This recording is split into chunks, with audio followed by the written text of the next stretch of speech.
22 years ago, I gave birth to a son and a daughter prematurely, and they didn't make it. 4 days ago would have been their 22nd anniversary of their death and birth date, and I had every intention on doing this video in their memory. But I couldn't, because even after 22 years, that day is really, really difficult for me, and I couldn't get through the video without crying. That is very typical of grief. My name is Jennifer Spring, licensed marriage and family therapist in private practice in Southeastern Connecticut, and I'm going to talk about grief. And I'm going to do it today because I'm 4 days after the anniversary, and it's significantly easier to talk about, which is so typical of grief, that even after over 2 decades of my loss, the day is still really hard. The days leading up to the day are really hard, but the days after the day is life as usual, however, forever changed. Grief is really complex. There is no right or wrong way to do it, and there's no normal way to do it. Everybody does it so differently, which is normal. So when you come to me about an issue about stress, for instance, I've got a toolbox to give you, and it's pretty standard, and you can refer to my 2 episodes on stress management. If you come to me about depression or mindset, I've got a toolbox, and you could refer to my episode, which in my opinion is the most important one to watch if you haven't watched it yet, on mindset. If you come to me about issues related to sleep, watch my episode on guided imagery. I've got a toolbox for you. ADHD, your spouse or your child or you. Okay, I got a toolbox for all that stuff. There's like a protocol. And it's really typical. Not every strategy may work for you when it comes to those issues, but there's a lot that I can teach you. Grief, though, is so different because it's so individualized. Everybody goes through it differently, handles it differently, and needs something different from me. So it's a little harder. But I'm going to talk to you today about what is typical, even though it's different and handled differently by different people and takes different amounts of time. By the way, grief is not just about a death, okay? A death of a person. But you could be watching this video and relate to me even if you are experiencing a loss, because it's very similar. Even when you lose a job or you lose a relationship, you're going through a divorce or you had a divorce or you've been fired or you've been forced to retirement, you've had a breakup, you're moving, or you have an unexpected medical diagnosis. You're going to grieve all of those things, even though nobody died, okay? Because grief is about loss. Life as you knew it is going to be life different than life that's about to happen. And that's loss and that's grief. So you're still going to go through these stages that I'm going to talk about during this episode, even though nobody died. People are often unaware of that and surprised by that, and surprised to hear me say when they're there for a relationship breakup or a divorce or any of those things that I mentioned earlier. And I say to them, this is a death. This is not a death of a person, but this is a death of what you expected your life to be like moving forward. That's no longer going to happen because this loss happened. For the purposes of this episode, I am going to be talking about death of a person, but you could relate to this video very easily, everything I say, even if it's just some kind of loss. All right, there are certain factors that affect how you grieve. Okay, so number one, and I say this all the time in my episodes because I am very holistic in how I treat you, how you are health-wise, physically and emotionally and spiritually are going to determine how you live your life. and how you handle change and adversity. So the number one factor in how you handle grief is how physically, mentally, and spiritually healthy you are. I'm always considering that as you're talking to me. And part of our treatment together, which I'll get to later in terms of how I do treatment, what to expect from a therapist or from me if you are coming to me for grief, I'm going to be assessing that, and we're going to be working on that. Number two is your belief in a higher power. It always makes me sad when anybody comes through the door, whether they're grieving or not, no matter what the issue, when they don't believe in something. I believe in God. I believe in Jesus Christ. It made it easier, I guess, for me to grieve. It didn't make it a piece of cake by any means, but because I believe in something. I believe that they are with him. I believe that they are safe. I believe that they are in a good place. I believe I will see them again. And I believe, even though I didn't want to hear this at the time, and I'm going to get to this later, there was a reason why he took them from me. But religion or spirituality or some kind of belief in a higher power is really, really important to have when it comes to healthy grieving. How good your support system is number three. It always, again, makes me sad when people come to me for whatever reason, but especially during grief, when they don't have anybody. Grief already is very lonely because it's very individualized. There is no other person in the world that has experienced what you have exactly. Okay, I lost babies. I delivered them prematurely. I could talk to a million other women that happened to, but they didn't. But what happened to me didn't happen to them. The circumstances that led up to it, all of it. If your spouse died, you could go to a support group with other widows, but their experience is never going to be the same. It might be similar, but it is not exactly the same. No two people grieve. No two people's experiences of that moment or the circumstances are alike. So it's already really, really, really lonely. When you don't have support, and oftentimes support is your church, which goes to my number two, but friends, family, a spouse, co-workers, whatever, that makes it even harder. Number four is how is your mindset? And please refer to my episode on mindset because this is really important to work on if you don't have a good, positive, glass half full kind of mindset, because change and adversity happens to all of us every day. Your day today is different from your day yesterday. You will lose somebody in specific to grief. Somebody will die. It happens. It's a guarantee in life, unfortunately. The better your mindset is, the better you are able to handle adversity. Your life experiences leading up to that death is going to determine how well or not well you do.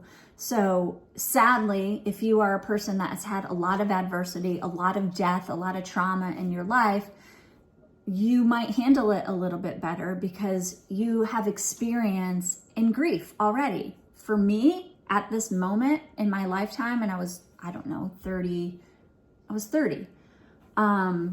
This was the worst thing that ever happened to me. I've had a very blessed life, and I've had really amazing things happen to me and really good things happen to me. This just changed my entire life. It changed everything, my mindset a bit. I've since recovered, but I'm not like I was December 13th, 2001. I delivered them December 14th. A piece of me was taken. And that's just how it goes. But for me, this was so devastating because I had no experience in any kind of loss or trauma like this. And that does affect how a person handles grief. And the last thing that affects how you grieve is whether the loss, the death is expected versus unexpected. So obviously this was very unexpected for me. I was having a beautiful pregnancy, completely normal, completely healthy. This to me was, God's plan. I always wanted a ton of kids, and I was given 2 at once. So I was excited and I was happy, and this was so unexpected that I had no time to prepare emotionally for this. When somebody is, when you have days, hours, days, weeks to prepare, you can kind of adjust a little bit, rely on your support, rely on your religion, rely on your mindset, all those things that are going to impact how you grieve. And it doesn't make it easy, but it makes it different than if it's an unexpected, untimely death. So those are some things that are going to affect how you grieve. Elizabeth Kubler Ross is a Swiss psychiatrist that in 1969 published a groundbreaking book called On Death and Dying. She was an expert in the field of near-death experiences. And out of all her work and talking to survivors of people that died and came back to life, died for a minute or a second or whatever it was, she proposed that there were stages to grief. And since 1969, even today, we as psychologists and in the mental health field adapt these stages of grief and help clients understand. And that's what the purpose of these stages really are. It's kind of a tool to help you make sense of your grief. There are 5 stages, according to Elizabeth Kubler-Ross, and they are sequential. So we do move from 1 to 2 to 3 to 4 to 5. However, they're not linear. They're overlapping. They're cyclical and circular. We go through them, back around. We go back and forth. We could go from 1 to 2 to 3, back to 1. We could spend, in a few hours on stage 1 and, a month on stage 2 and 3 months on stage 3 and then go back to stage 2 for another days or weeks or months. We could experience more than one of these stages at the same time. Really, these stages are just kind of a guideline that outlines the process of grief. And like I said at the beginning of this episode, there is no timeline. It's different for everybody. I have a client who's kind of coasting through grief. She lost her spouse 5 years ago. I have another client who lost their spouse almost exactly the same amount of time ago. Her grief is very different from my first client. Part of it has to do with what they come to the table with, their mindset, their support, their religion, their experiences leading up to that, and whether it was expected or not.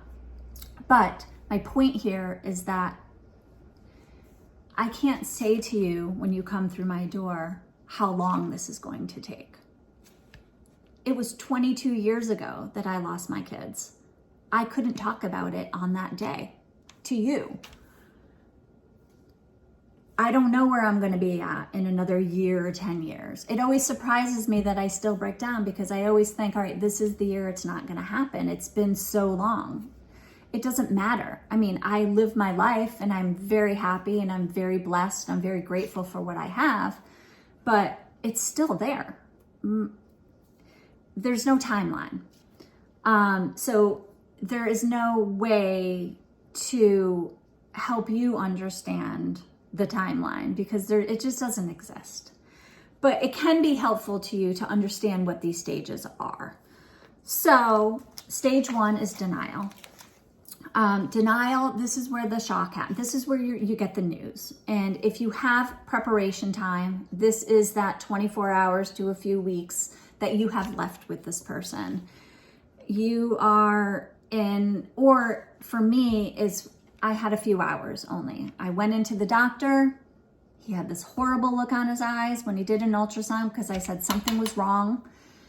And he sent me to the hospital. He came over a few hours later and he delivered the news.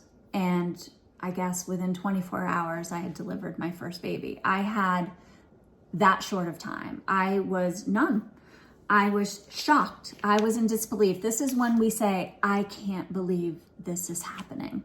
I can't believe this happened. We are just we never saw it coming. We don't get it. We don't understand. We're confused and we're shocked. This is our brain. And I'm going to talk about what happens in the brain during grief, because this is really important for you to know too, that you're not crazy. Like, certain things are actually happening biochemically. This is when our brain is kind of preparing us for the intense pain. The numbness is a preparation to what's going to come later. It's kind of a break that it's giving our bodies and our lives at that moment, because it's going to get bad. And right now it just kind of shuts down so that you're numb. Stage 2 in grief is anger. For me, all right, so anger could be rational or irrational. This is our brain's way of distracting us from the pain. It's so much easier to be mad about anything that we lose rather than sad, right? Our mad keeps us going. Mad, we have energy with anger. Sadness makes us really tired.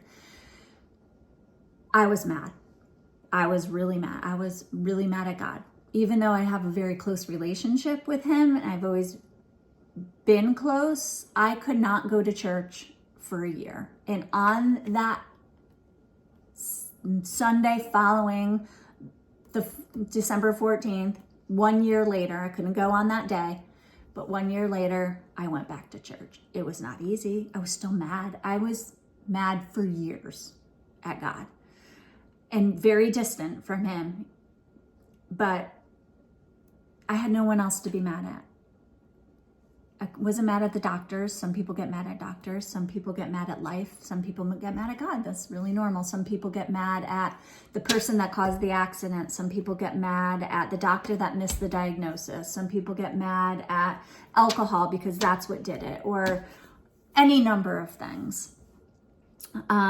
Anger is a very intense stage of the grief, and it can last a long time. The third stage of grieving, according to Elizabeth Kubler Ross, is bargaining. I don't really like that term because people have a hard time understanding what bargaining actually means. So I refer this stage as undoing. This is the longest stage of grief. I still do this as of today. This is when you obsess about every detail that led up to that death. What could you have done differently? What should you have done differently? Or the doctors, or you should have driven this way instead of that way. If only I was running early instead of late. For me, if I just didn't go on that trip leading up to my water breaking unexpectedly. Maybe it was flying in the airplane that did it. Maybe it was because I exercised that week, even though I had exercised every day leading up to it through my pregnancy. Again, it was a normal pregnancy. But I'm bargaining. I'm trying to undo what shouldn't have happened, the unacceptable. I want to undo the unacceptable. And so I'm going to go through this scenario over and over again of what if this, what if that, if only this, if only that. And again, it's just our brain trying to work through the unacceptable. The fourth stage of grief is depression. And this is where the pain comes. This is when we're out of the denial, when we're out of the undoing, we don't have anger. At that moment, we are left with the sadness. We cry, we lose weight, we can't eat, we sleep too much, we can't sleep at all, we can't go to work, we can't function, and it hurts.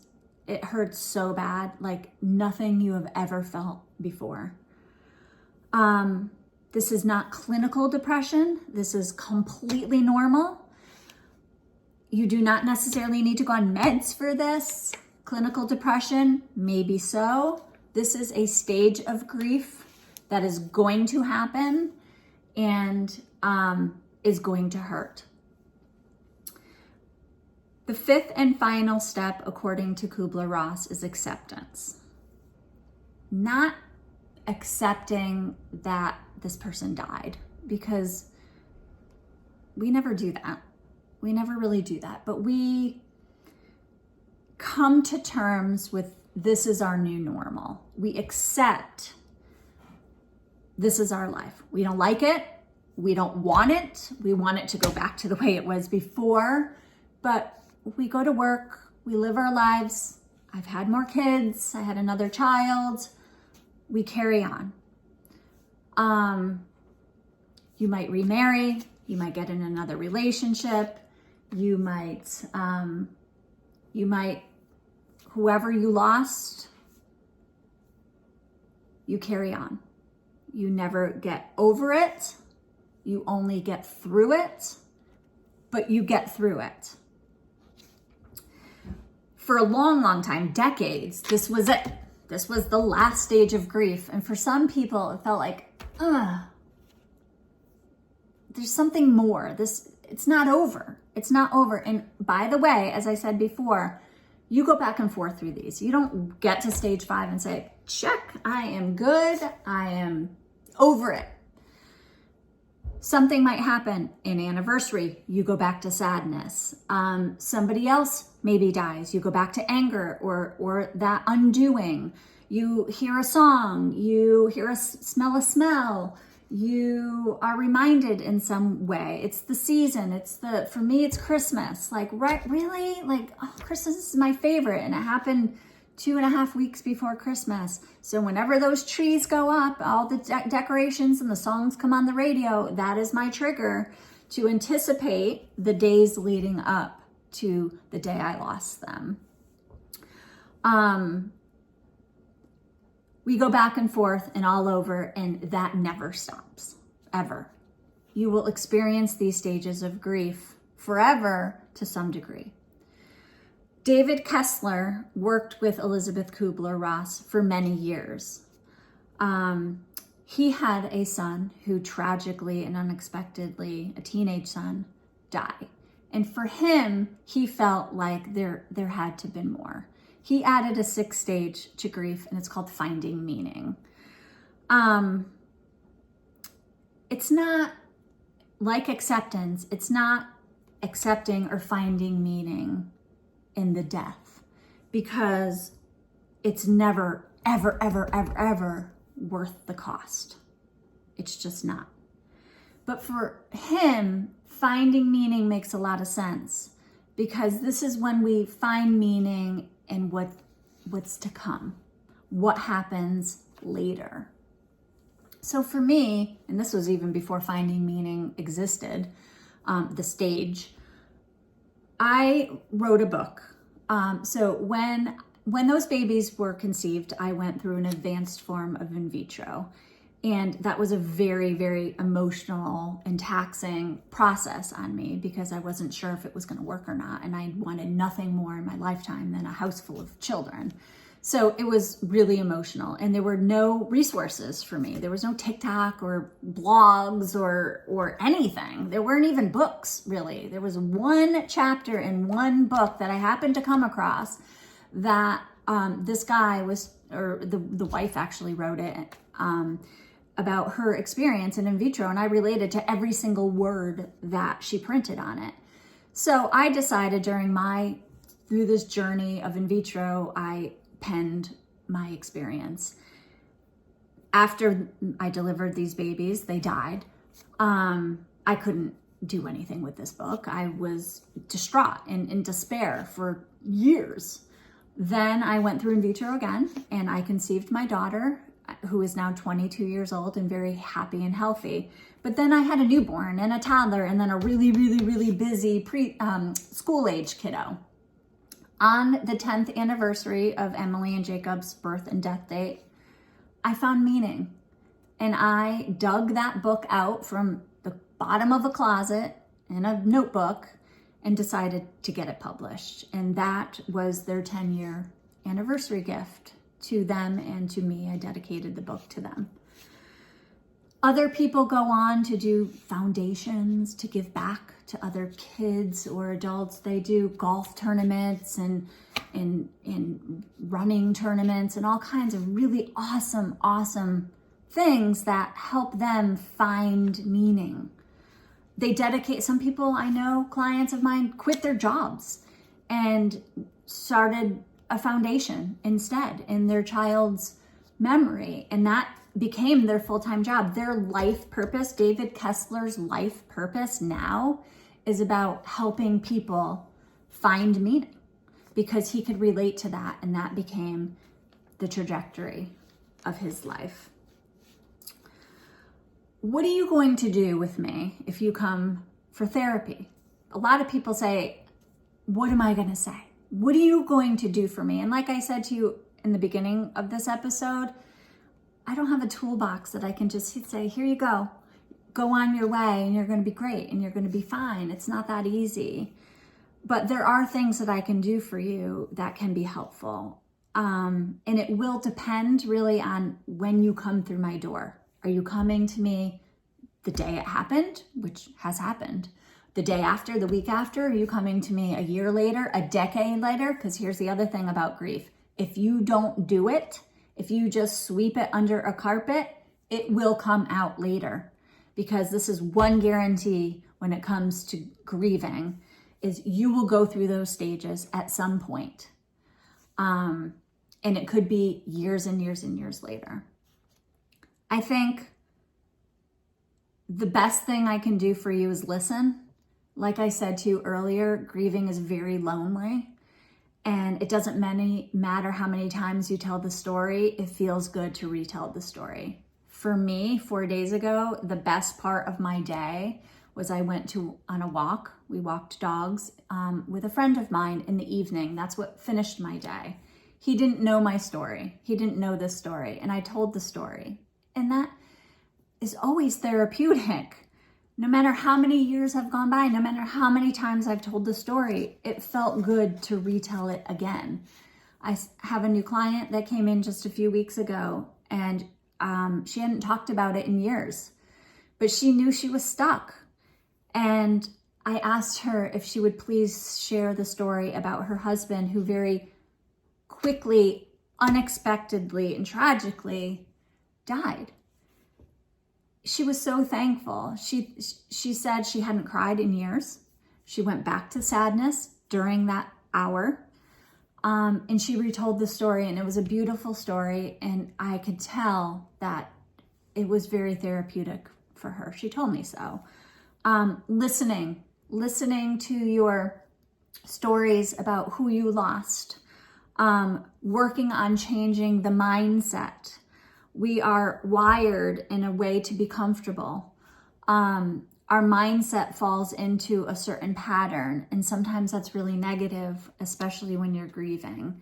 If I can change the trajectory of where your mindset and where you're wired, that can be really helpful. So instead of talking about everything that you've lost and how depressed you are and how horrible your life is, we can talk and try to steer you away and talk about all the wonderful memories that you have with that person that you lost, everything that they gave to you in a positive way, how you were blessed by them, and what strength you got from them rather than loss and weakness. Listening is a key part in a therapist's job of dealing with you who's grieving, and talking is a key part for you. A big part of what I'm going to do for you is forewarn you as to what's about to happen. If you come to me, a lot of times parents will bring their children to me immediately after their spouse, their kid's parent dies, because they want to make sure that their child has support, which is really great.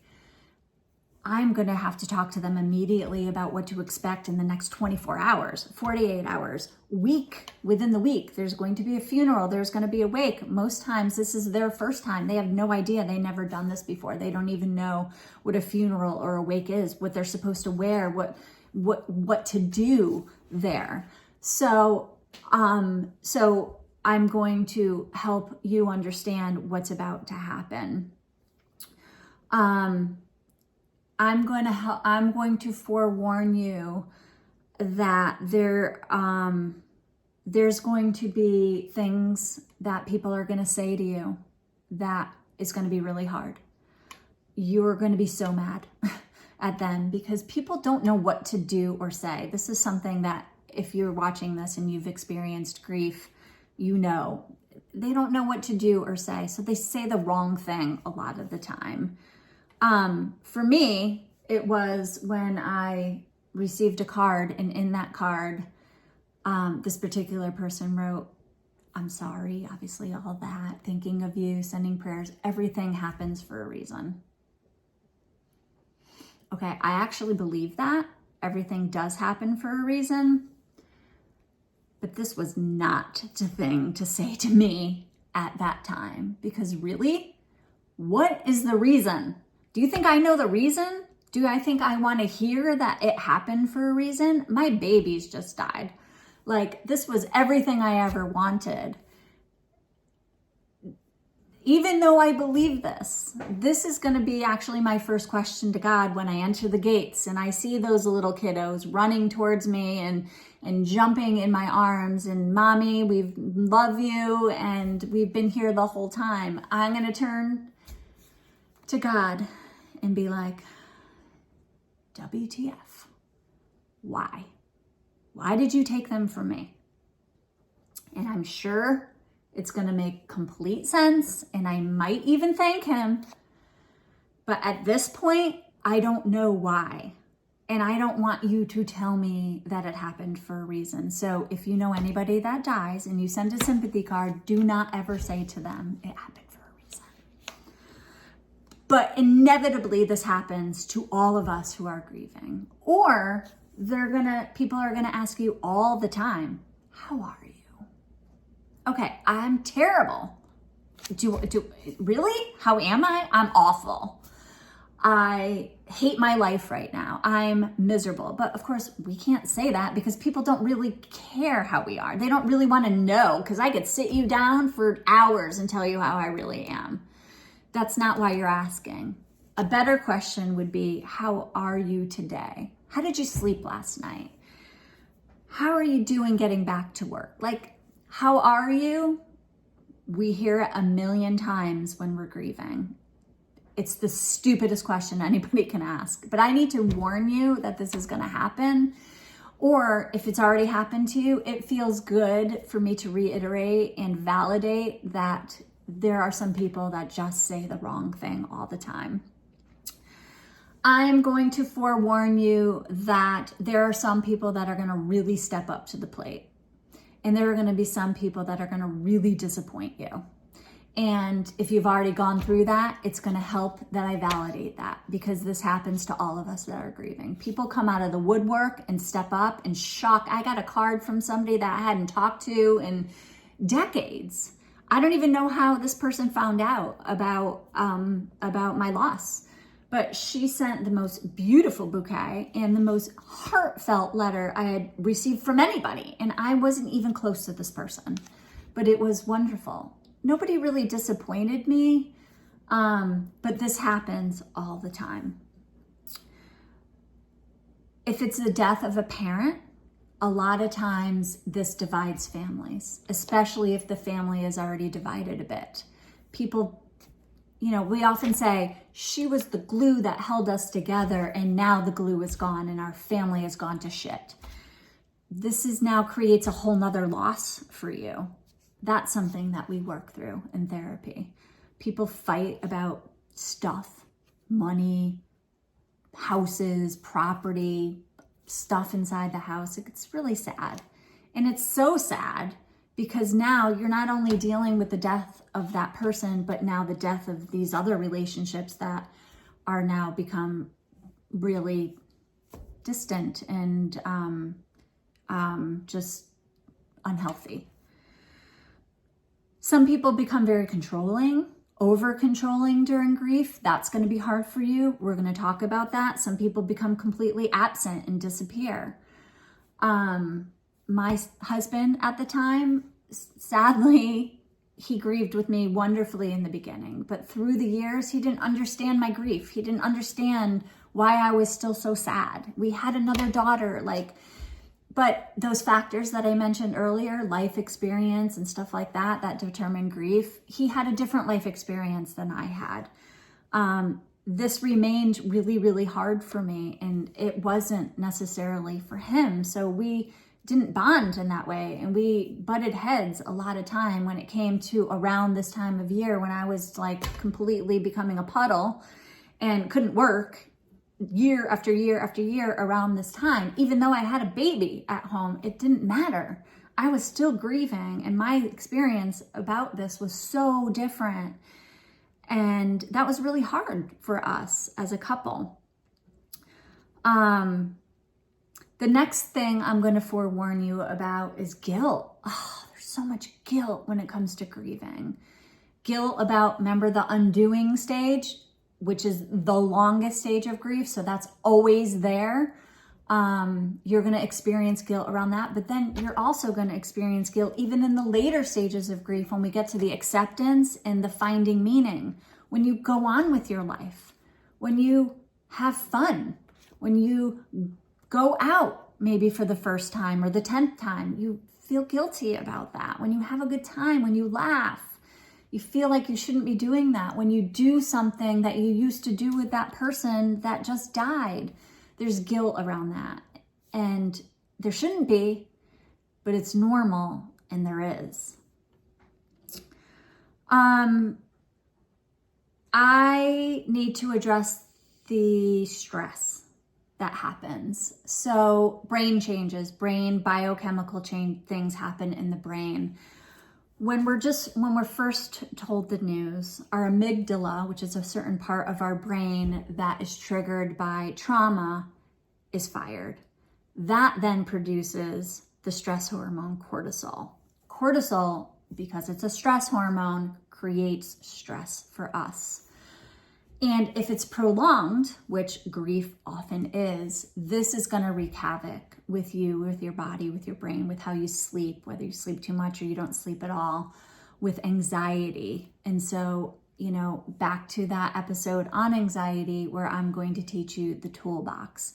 We're not necessarily talking about the grief at this point, but we're talking about the stress, the anxiety, the fact that you can't sleep, your mindset, all of these things that are triggered by the amygdala, triggering the cortisol. Long-term cortisol then affects our hippocampus. Our hippocampus is the part of our brain that is involved in mood, which is why we get so sad, why we can't sleep, why our mindset is so bad, and why we have brain fog. And it also affects our memory, our hippocampus. So we've become very distracted and forgetful and all of this. And I need to help you understand what's going on biochemically, which settles you down a little bit so that you realize this is not made up. This is real. It's really happening in your brain. It's not because you're weak or you don't have a good whatever that are allowing you to get through this, but the brain changes. Our immune systems are affected. This is why people fall ill. When two people are married for 65 years and a partner dies and then the other partner dies shortly after, because the cortisol and what's happening in biochemically affects their immune system, then they fall ill and then they pass. So it's really important then that I teach you all of those strategies and give you the toolbox about what you should be doing to promote your physical health when it comes to supplements. Refer to my episode on supplements and exercise and good sleep and all of these things. Really, really important, because as I say over and over in almost every episode, the healthier you are physically and mentally, the better you will get through life. And you will get through challenges, and the more resilient you will be, even in grief. I will, in the description section, refer to Elizabeth Kubler Ross, so you can do some a deep dive into her work, as well as David Kessler and his work in finding meaning.